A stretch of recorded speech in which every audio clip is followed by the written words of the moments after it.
Malam hari ini kita lanjutkan, yaitu kejadian 31. Kita masih kejadian 31 ya. Ayat 22 sampai 25. Nah, ini menarik nih. Agak panjang tapi menarik. Nah, kita akan mulai dengan doa. Ya, saya temukan satu buku menarik, yaitu Prayers of the Early Church. Jadi doa-doa pada gereja perdana. Ada gereja awal-awal, gereja purba, gereja perdana.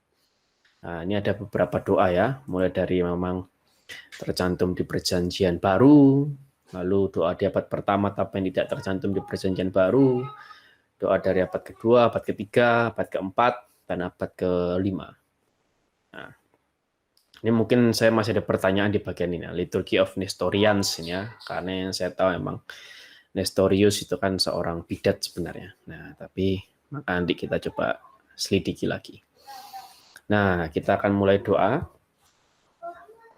Nah, kita akan mulai dengan doa ini. Kidung Simeon. Kidung Simeon. Mari kita berdoa dalam nama Bapa dan Putra Roh Kudus.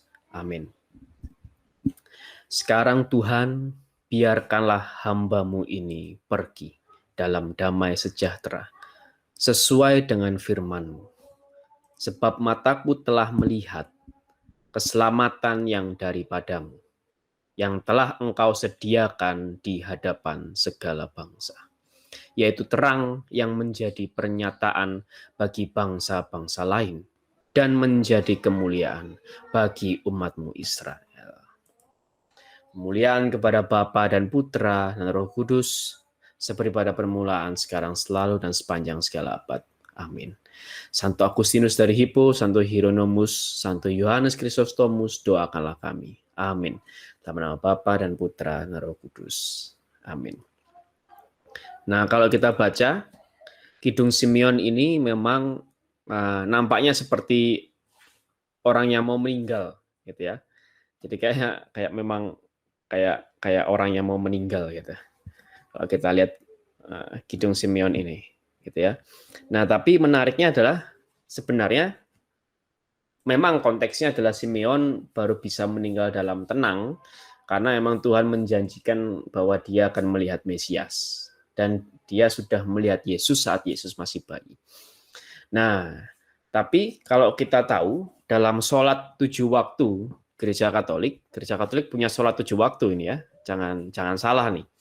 Karena mengikuti kebiasaan Yahudi itu berdoa juga 7 waktu dalam sehari, gitu ya. Nah, Gereja Katolik pun juga sama. Kita juga punya sholat 7 waktu. Nah, ini isinya. Kalau kita baca di kompletorium, ibadat penutup, ya, sebelum tidur, itu termasuk kita membacakan Kidung Simeon ini sebelum tidur. Ya, jadi kita menyerahkan diri kita sebelum tidur, menyerahkannya diri kita, hidup kita kepada Tuhan sebelum tidur. Karena memang kita tidak akan bisa tahu apakah besok kita masih bisa bangun lagi ataupun tidak. Itu semua ada di tangan Tuhan. Nah, ini menarik tentang Kidung Simeon. Nah, lanjut kita baca KGK. Sekarang KGK 38 sampai 39 ya. Karena itu perlu bahwa oleh wahyu ilahi manusia tidak hanya diterangi mengenai apa yang mengatasi daya akal budinya, tetapi juga mengenai apa yang sebenarnya dapat diterobos oleh akal budi dalam masalah-masalah agama dan susila. Sehingga juga dalam kondisi umat manusia dewasa ini, hal-hal itu dapat diketahui oleh semua orang tanpa kesulitan, dengan kepastian yang jitu, tanpa mencampur adukkannya dengan suatu kekeliruan. Gereja berkeyakinan bahwa akal budi manusia dapat mengenal Allah. Ya, jadi gereja berkeyakinan bahwa akal budi manusia dapat mengenal Allah. Dengan itu, ia memperlihatkan kepercayaan teguh bahwa mungkin sekali ia berbicara tentang Allah kepada semua manusia, dan dengan semua manusia keyakinan itu mendasari dialognya dengan agama-agama lain, dengan filsafat dan dengan ilmu pengetahuan, tetapi juga dengan kaum tak beriman dan dengan kaum ateis. Nah, ini menarik ya. Jadi gereja berkeyakinan bahwa akal budi manusia juga bisa membantu manusia untuk mengenal Allah. Dan ini memungkinkan gereja untuk membuka dirinya untuk bisa berdialog dengan agama lain, bahkan filsafat, ilmu pengetahuan, bahkan kaum yang tidak beriman sekalipun. Itu KGK 38 sampai 39. Nah, mari kita baca dulu firman Tuhan pada malam hari ini. Saya boleh minta tolong Amel. Amel bisa tolong bantu bacakan, Mel? Oke, semuanya ya. Oke. Kejadian 31 ayat 22 sampai 55. Ketika pada hari ketiga dikabarkan kepada Laban bahwa Yakub telah lari, dibawanya lah sanak saudaranya bersama-sama, dikejarnya Yakub 7 hari perjalanan jauhnya. Lalu ia dapat menyusulnya di pegunungan Gilead. Pada waktu malam datanglah Allah dalam suatu mimpi kepada Laban, orang Aram itu, serta berfirman kepadanya, "Jagalah baik-baik, supaya engkau jangan mengatai Yakub dengan sepatah kata pun." Ketika Laban sampai kepada Yakub, Yakub telah memasang kemahnya di pegunungan, dan juga Laban dengan sanak saudaranya telah memasang kemahnya di pegunungan Gilead. Berkatalah Laban kepada Yakub, "Apakah yang kau perbuat ini?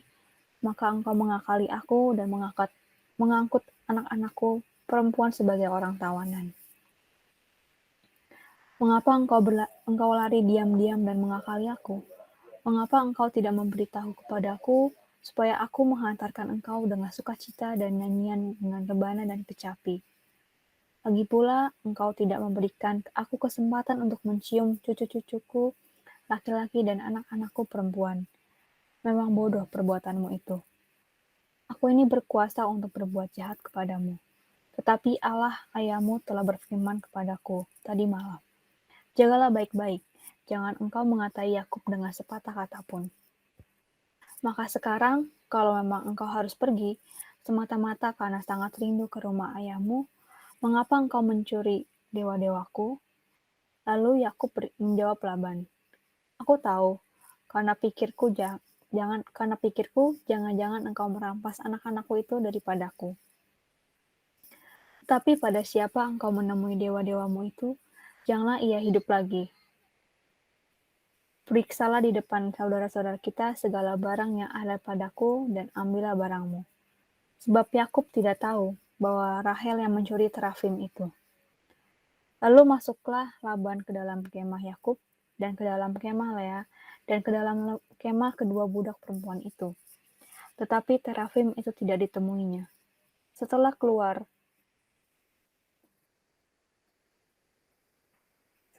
dari kemah Lea, ia masuk ke dalam kemah Rahel. Tetapi Rahel tidak mengambil terafim itu dan memasukkannya ke dalam pelana untanya dan duduk di atasnya. Laban menggeledah seluruh kemah itu, tetapi terafim itu tidak ditemukan. Lalu kata Rahel kepada ayahnya, "Janganlah Bapa marah, karena aku tidak dapat bangun berdiri di depanmu, sebab aku sedang haid." Dan Laban mencari dengan teliti, tetapi ia tidak menemui terafim itu. Lalu hati Yakub panas dan ia bertengkar dengan Laban. Ia berkata kepada Laban, "Apakah kesalahanku? Apakah dosaku? Maka engkau memburu aku sehebat itu. Engkau telah menggeledah segala barangku.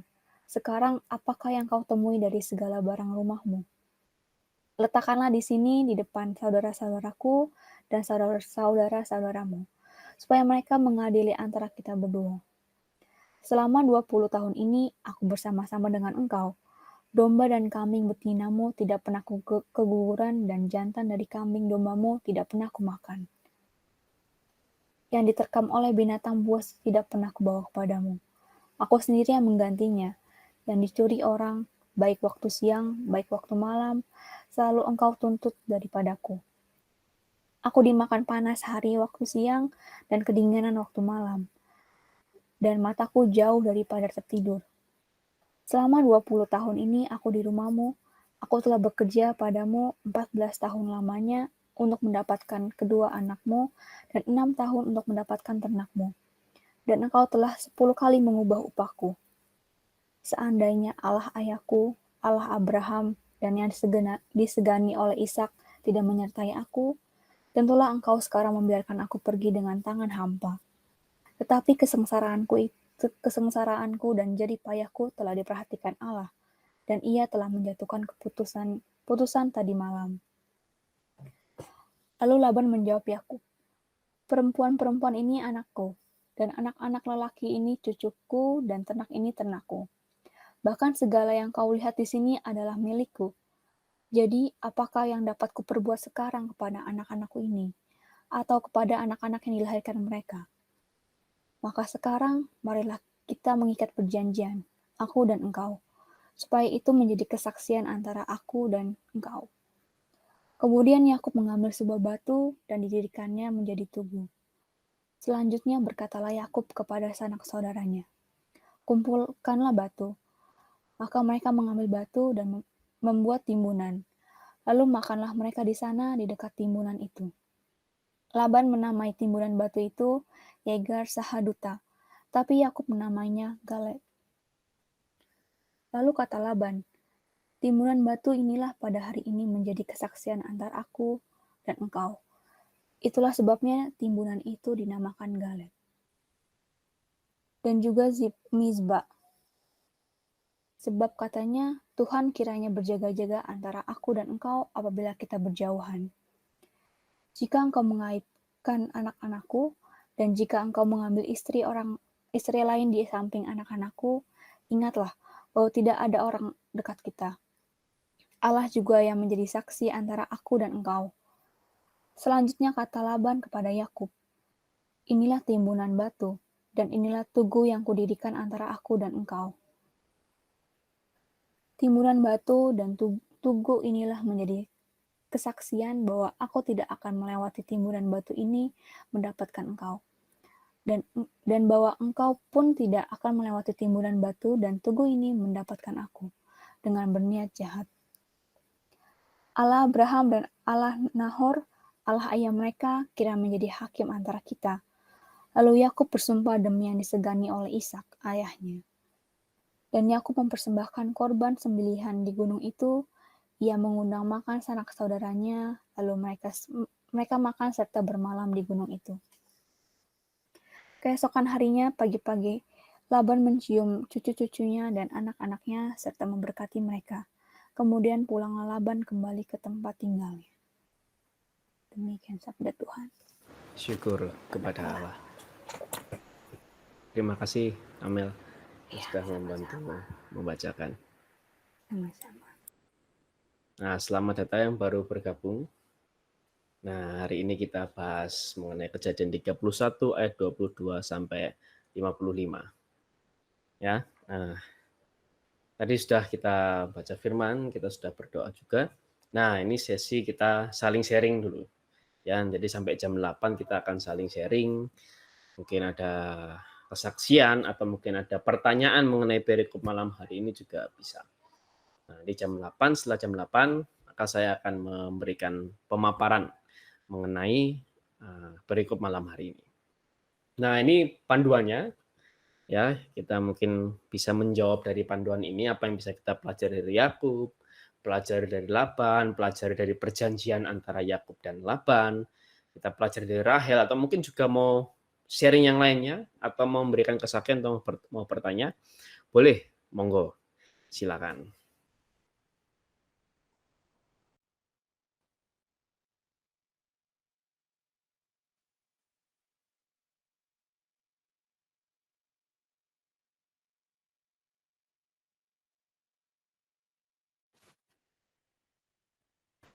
Ada? Silakan.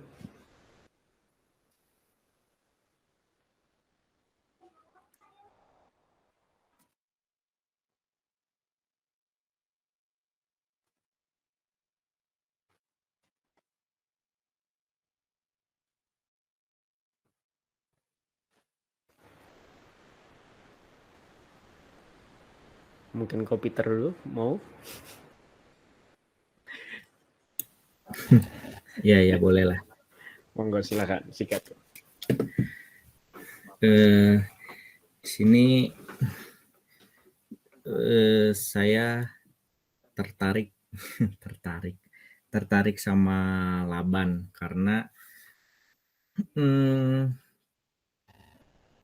punya pengalaman yang hampir sama dengan orang yang setipe sama Laban. Jadi kalau kita lihat di sini, dia waktu ngomong sama Yakub itu, dia sering banget putar balikin fakta gitu. Jadi dia suka playing victim. Dia penjahatnya, tapi dengan kelicikan dia, dengan kelicikan omongan dia, dia putar balikan semuanya. Jadi, aduh ini anakku, kasihan, bukan kasihan ya, apa sih? Inilah, pokoknya kenapa ini anakku begini, padahal anaknya sendiri bilang, aku mah udah dibuang sama bapak gua juga. Tapi di sini, aduh anak putriku, aduh cucuku, gini, banyak omong kosong gitu kan si Laban itu. Jadi ya ini mas sekalian curhat lah gitu. Dia punya pengalaman hampir persis gitu. Jadi ada orang namanya tuh Chandra gitu. Dia tuh utang 300 juta ke bokap gua sama temennya gitu. Waktu papa gua meninggal, saya bawa pengacara buat nagih utangnya. Wah itu begitu ketemu itu udah langsung mau ribut itu, hampir mau hantem-hanteman saya itu sama si tua itu, ampun, sama pembantunya gitu kan. Saya sama pengacara saya, wah itu udah mau benar-benar mau hantem-hanteman teh benar-benar gitu. Ya singkat kata dia akhirnya agak takut juga sih, kayaknya agak takut juga sama pengacara saya ini. Tapi seiring berjalannya waktu, dia ngomongnya tuh ya itu playing victim pisan. Jadi dia putar balikin fakta. Waduh, parah gitu. Nah, kebetulan sama teman bokap itu juga meninggal juga itu teh. Jadi saya sama anaknya berdua gitu nagih gitu berdua. Sayangnya teman saya itu kemakan sama omongannya dia, karena memang omongannya pinter lah, bukan pinter ya, licik gitu. Nah teman gue itu kemakan sama kelicikan dia. Oh ya udahlah Pit, udah aja ginilah. Waduh kaget gue itu ngikutin permainannya si Chandra itu. Aduh saya itu udah pusing. Ya udahlah terserah elu lah, kata gue teh kan. Akhirnya karena ngikutin permainannya dia, teman gue itu jadi kerepotan sendiri. Gue sih udah males nagih gitu. Jadi udahlah biarin aja lah, duit itu mah Tuhan yang ganti. Cuman itu teman saya yang sekarang kebingungan. Pit, aduh ini gimana Pit? Si Om Chandra, aduh Pit ini gimana sih? Aduh dalam hati teh, lihat lu sih ngikutin permainannya dia, pikir gua teh, aduh udah males gitu. Nah itu terus saya juga doa sama dengan perkataannya Yakub. Yang mana sih?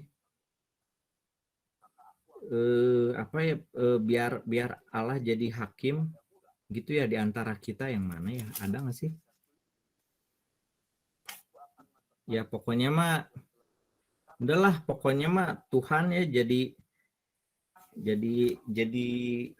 hakim yang adil lah di antara kita. Jadi saya doanya juga ternyata sama istilahnya ya, sama Yakub ya, mirip-mirip gitu. Pokoknya mah lu jatuh ke tangan Tuhan yang adil, ya terserah itu mah. Lu mau bayar, ya puji Tuhan gua terima, enggak pun ya kalau enggak ya lu di tangan Tuhan yang adil, hakim yang adil. Makanya kan ke waktu itu yang kemarin lu cerita kan, si Yusni juga pernah cerita juga sih, si Yusni yang apa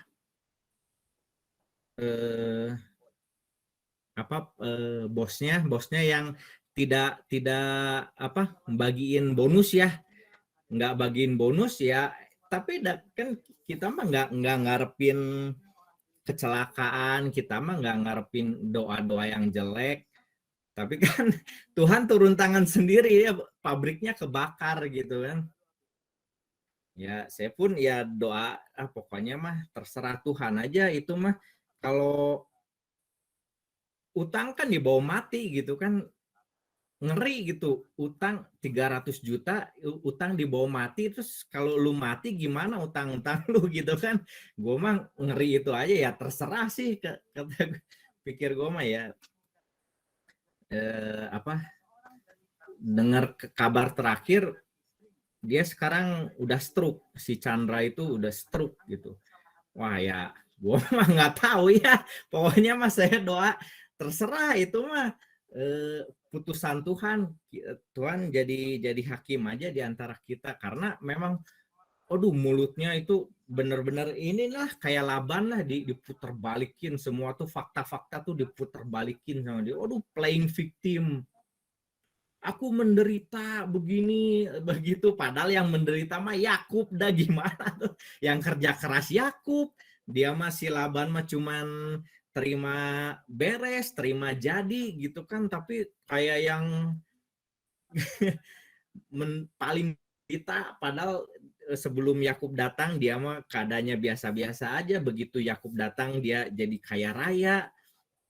Tetap aja dia ya emang, kalau orang licik mah ya gimana ya. Jadi untuk hadapi orang licik mah ya udah aja, mending pisah, di cut aja. Jadi memang benar sih, saya setuju tindakan Yakub, pergi aja langsung gitu, tanpa pamit, tanpa apa. Memang karena ya pernah kan waktu itu juga saya ceritakan, mengkat orang itu bukan berarti kita benci, enggak juga, cuman tapi itu menyelamatkan kita gitu dari toksiknya ular itu. Ngeri kan kalau kita diem lama-lama sama ular yang toksik kan, ya bahaya ke kitanya. Jadi ya mending kita pergi aja. Dan ya itu sih doa gue mah ya, pokoknya mah Tuhan yang jadi hakim ya. Karena itu juga sebenarnya gue ngutangin tuh sampai ke 3 orang, 3 orang, tiga-tiganya gak bayar utang ke gue. Parah. Tapi yang paling parah tuh si Chandra itu sih yang paling parah. Dan ya pokoknya mah gue doanya ya terserah lu mau bayar mau enggak, utang mah dibawa mati dah, gimana tuh. Itu uang juga uang Tuhan ya, terserah Tuhan. Lu makan uang Tuhan ya terserah, itu mah urusannya sama Tuhan gitu. Ya paling gitu aja sih bro. Thank you. Wah, siap. Mantap. Memang ya, pada akhirnya, memang kalau kita lihat di dalam Alkitab pun pada akhirnya Tuhan turun tangan dalam setiap perkara gitu ya. Dan sebenarnya dalam kehidupan kita sehari-hari pun juga sama seperti yang di-sharingnya sama Ko Peter tadi kan. Juga sama Tuhan pasti turun tangan. Cuman seringkali kita yang tidak sadar bahwa Tuhan turun tangan. Nah itu sebenarnya. Menarik. Wah, terima kasih Ko Peter. Luar biasa. Yang lain? Selamat datang yang baru bergabung ya. Malam hari ini kita bahas Kejadian 31 ayat 22 sampai 55 ya, tentang Laban mengejar Yakub dan perjanjian di antara mereka. Nah, ini mungkin bisa memandu pertanyaan sharingnya. Ada yang mau sharing, mau kesaksian atau mau bertanya, monggo silakan. Kita masih dalam sesi saling sharing sampai sekitar pukul jam 8. Jadi Ko Peter sudah membuka sharing ya, yang sangat luar biasa bagaimana Tuhan itu membela orang benar. Memang pada akhirnya Tuhan itu membela orang benar. Gitu. Tapi sikap hati kita juga bukan berarti kita mengkutuk-kutuki orang yang tidak benar gitu ya. Tapi biar jadi bagiannya Tuhan. Luar biasa. Nah, selanjutnya next. Siapa lagi? Mau sharing, mau kesaksian, atau mau bertanya? Monggo silakan.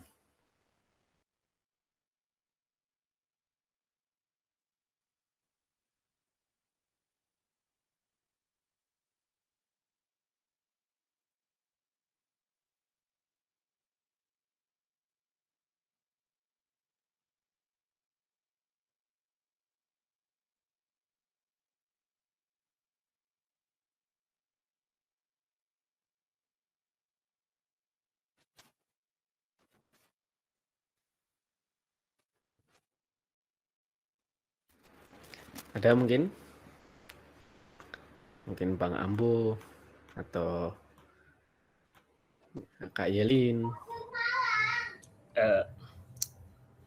Malam semua. Malam.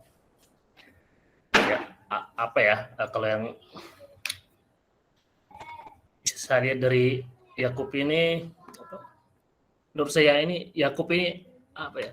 Terlalu bertanggung jawab gitu. Ya kayak apa? Dia jaga ternaknya Laban yang diterkam binatang buas diganti pakai diri sendiri atau diganti, intinya di situ dibilang diganti gitu. Maksud saya itu apa? Ya, kalau saya pribadi gitu apa? Maksudnya kita kadang-kadang ngasih tanggung jawab yang secukupnya apa? Tanggung jawab yang ngerjakan yang minimum aja yang diminta ke kita kadang susah gitu. Tapi kalau saya lihat Laban ini sangat bertanggung jawab sekali gitu. Sampai-sampai dia ya nggak tahu, mungkin itu dia karena begitu bertanggung jawab sampai dia rela mengganti semua ternak yang hilang. Menurut saya itu sangat inilah apa? Nggak banyak yang seperti itu gitu. Banyak tapi ya susah nemuinnya. Kalau sampai segitunya ya ada aja, memang pasti ada, tapi buat saya sendiri itu juga sesuatu yang luar biasa gitu. Kayak gitu aja sih.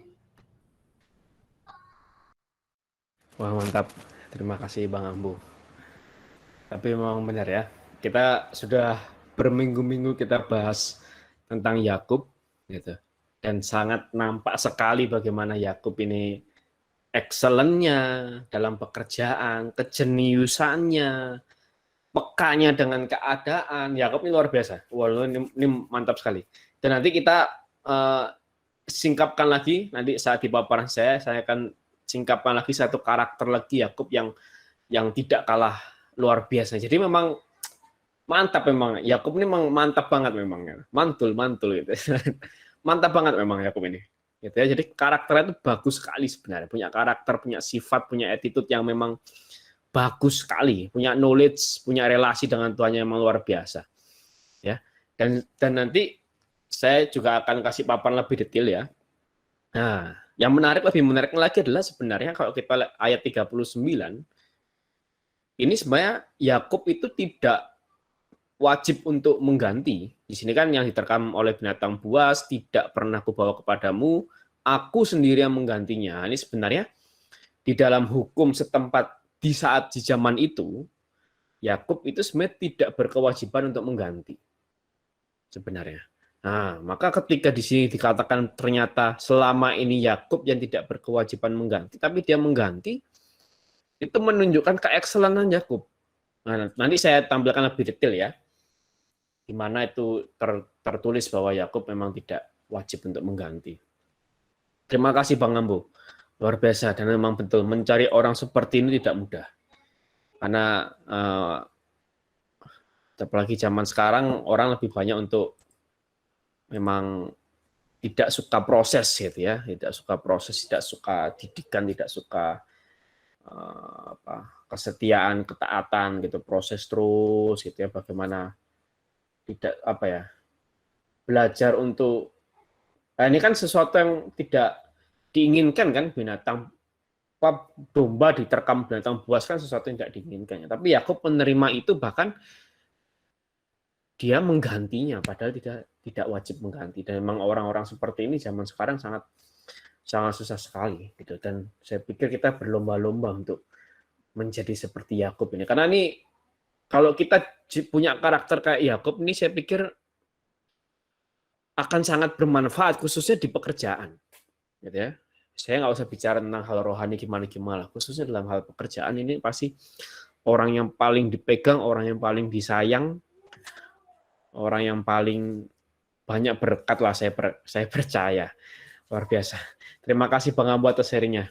Luar biasa, luar biasa. Mantap, mantap. Nah, siapa lagi yang mau sharing? Kesempatan malam hari ini.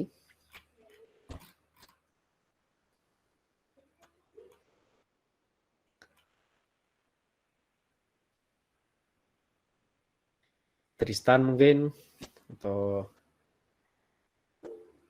Krisna, silakan, monggo Krisna, sikat. Ya, izin ya. Sebenarnya mungkin aku juga lebih ke nanya sih. Jadi yang pertanyaan yang keempat itu, apa yang bisa kita pelajari dari Rahel? Nah, di situ kan Laban sebenarnya udah gimana ya? Dia udah nurutin gitu apa yang Tuhan bilang lewat mimpi ke dia gitu. Nah, dan untuk nggak mengata-ngatai Yakub. Cuman Laban akhirnya marah, itu cuman gara-gara terafimnya itu nggak ditemukan, dan itu karena disembunyiin sama Rahel gitu. Nah, kalau dari sini nih, kan kalau dari minggu lalu kan Rahel itu sebenarnya menganggap terafim itu apa kan? Albert kan lebih menjelaskannya itu lebih apa ya, lebih relatif gitu. Bisa sebagai jimat, bisa sebagai apa sih, bisa sebagai apapun gitu. Nah, nggak menjelaskan secara terperinci gitu. Nah, terus secara jelas karena apa? Karena masih kayak ya relatif, bisa aja karena yang lain, karena entah itu sebagai jimat, entah sebagai berhala atau apapun itu gitu kan. Nah, cuman kalau lihat dari kejadian ini, sebenarnya itu makin meyakinkan nggak sih sebenarnya kalau Rahel itu menjadikan terafim itu ya nggak tahu sih, cuman seolah-olah kayak dia menjadikan terafim itu sebagai, ya bisa jadi sih memang kayak yang dibilang Albert juga tahun lalu, yang bilang Albert kemarin, minggu lalu, ya karena dia mungkin mau menjauhkan ayahnya dari berhala itu gitu kan, karena banyak kemungkinan gitu. Cuman kalau dari apa yang dia lakukan di sini, seolah-olah Rahel pun nggak mau itu diambil, atau dia entah dia sebenarnya kenapa sih dia sampai sembunyiin sebegitunya gitu loh, itu maksud aku. Sebenarnya pasti ada kan maksud yang sebenarnya. Kalau minggu lalu kan Albert lebih jelasnya luas, bisa jadi karena mau menjauhi ayahnya dari berhala, atau mungkin karena dia juga menganggap itu berhala atau apa gitu. Nah, sebenarnya kalau di sini kan lebih dijelasin, dia sampai nyembunyiin sampai segitunya gitu loh, nyembunyiin sampai pura-pura saya lagi haid Pak gitu kan.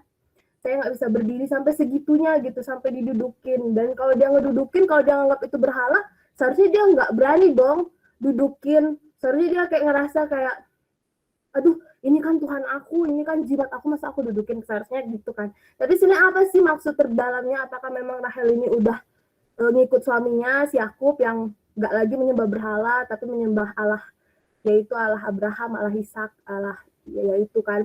Nah, apakah itu, atau ya seharusnya lewat kejadian ini makin jelas nggak sih sebenarnya kenapa si Rahel melakukan itu gitu. Ya itu sih, aku cuma mau lebih memastikan, bukan mau mengatakan atau menyatakan, tapi lebih bertanya sih apakah benar itu alasan sesungguhnya begitu. Wah, mantap. Nanti akan saya bahas lebih detail ya. Cuman sedikit review, minggu lalu kan saya sampaikan beberapa kemungkinan. Kenapa kok Rahel itu sampai mencuri terafimnya Laban, mencuri dewa-dewanya Laban, itu dewa rumah tangga yang milik Laban. Nah, itu memang ada banyak kemungkinan. Yang pertama mungkin Rahel sendiri terikat dengan penyembahan berhala kepada terafim ini. Yang kedua mungkin karena Rahel, ini saya review minggu lalu ya, Yang kedua mungkin karena Rahel mau menjauhkan Laban dari penyembahan berhala gitu, maka dia curi supaya Laban tidak bisa menyembah berhala ini. Nah, yang ketiga karena itu terafim juga dianggap sebagai sesuatu yang berharga, gitu ya, sesuatu yang bernilai, yang ada nilai uangnya maksudnya.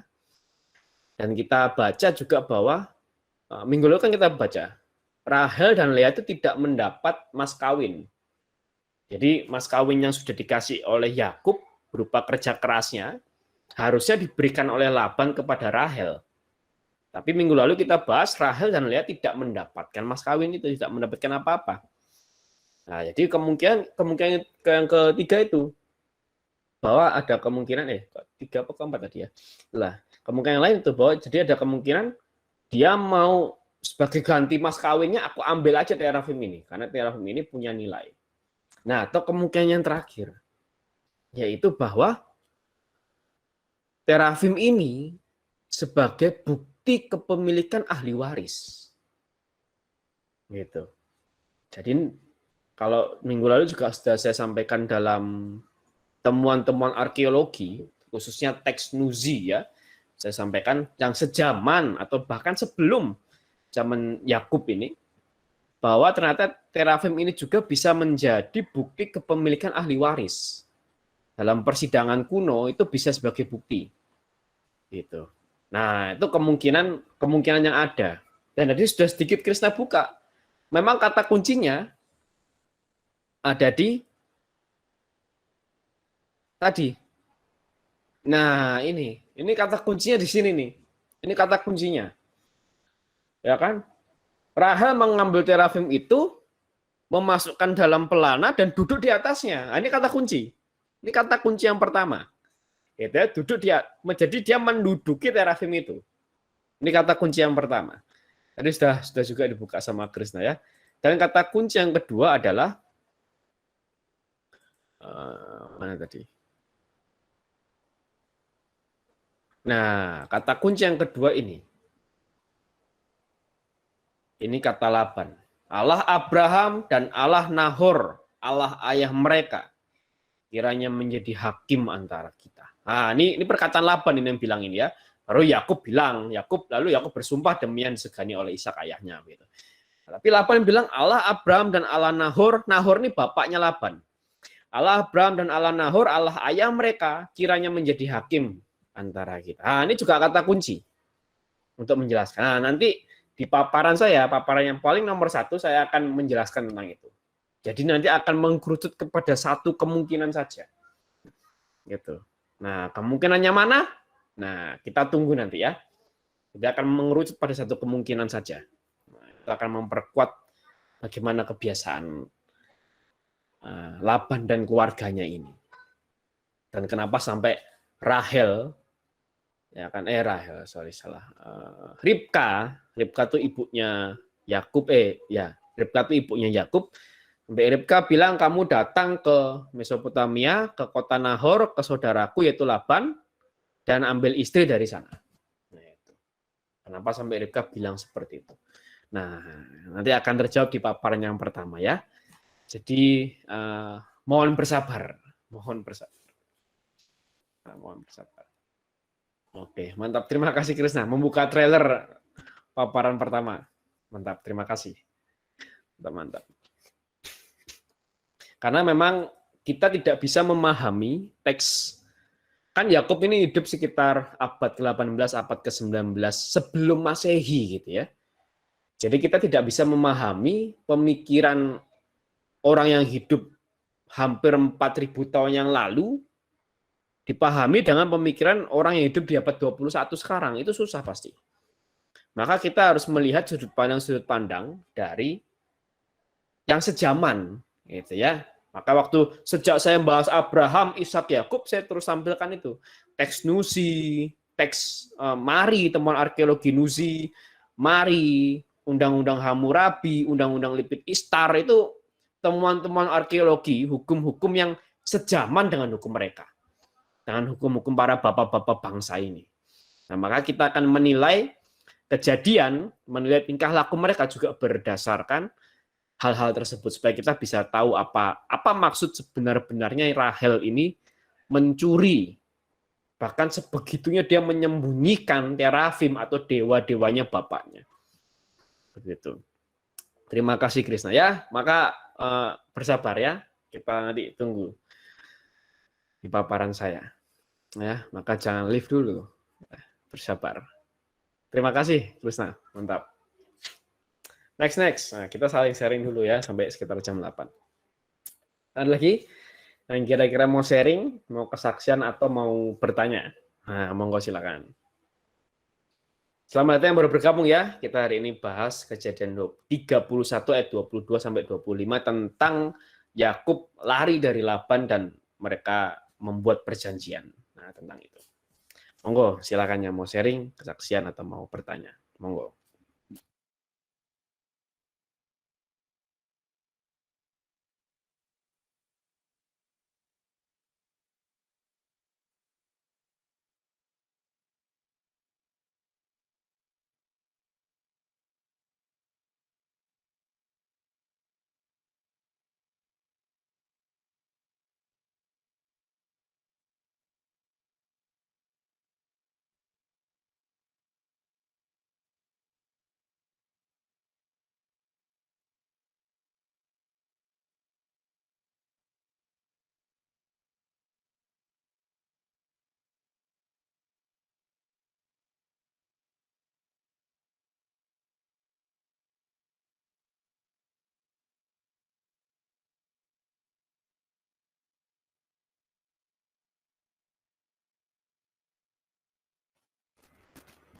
Ada yang mau sharing lagi? Kita tunggu sebentar lagi ya. Kita tunggu sampai 30 detik lah kira-kira ya. Siapa tahu ada yang mau sharing lagi.